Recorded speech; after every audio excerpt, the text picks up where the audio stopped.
Well, hello, my soul friends. It's Victoria, and I'm trying something new.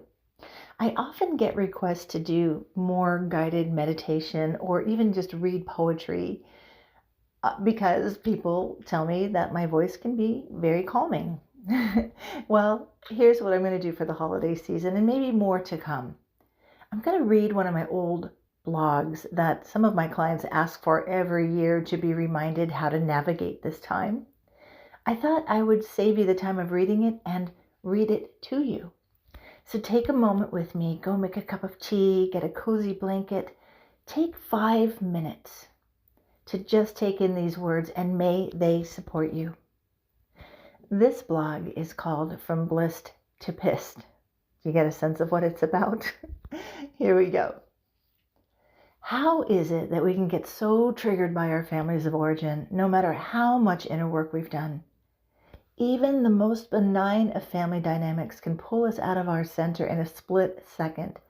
And for sensitive souls, family energetics and slights can tailspin even those fully invested in transformation and healing, who have grand intentions of loving and accepting others just as they are.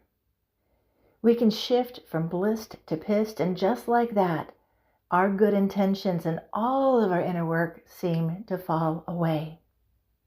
From even the most well-intended of communications, those old, healed, over-wounded places can get reopened, and before you know it, you are triggered.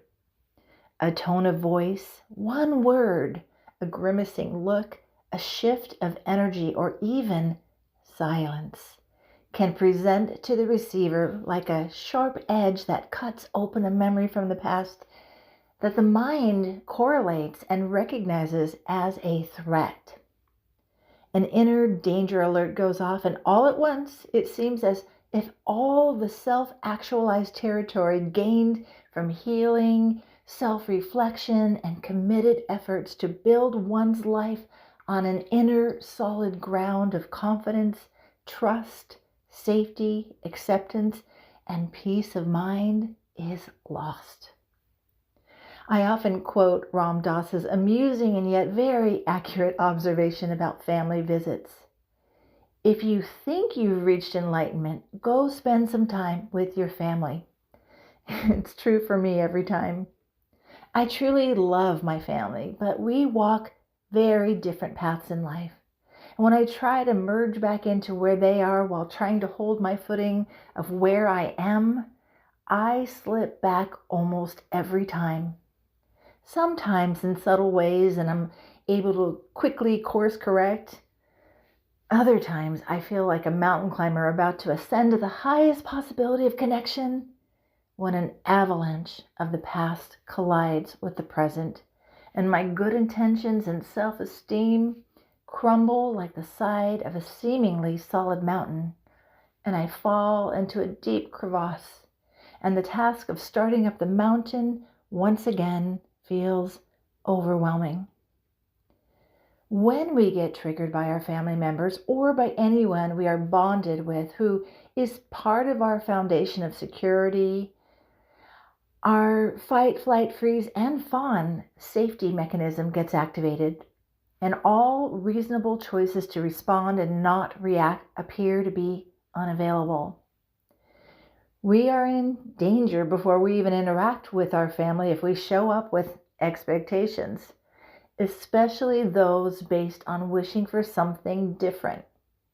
Rather, we need to accept our family members just as they are, not with fantasies of who we wish they could be for us. We create expectations in the attempt to get our needs met, but expectations end up leading to disappointment. We hope that our family members can fulfill our need for approval or whatever need we have, and what they offer sounds more like criticism. Or we long for deeper connection and they only want to talk about sports. Our family can only offer what they have to offer, and they can only be who they are. Just as you can't go to the hardware store and ask for milk, you can't go to your family for something that's not available. Also, Showing up with expectation blocks your ability to be fully present and available to receive what they do have to offer.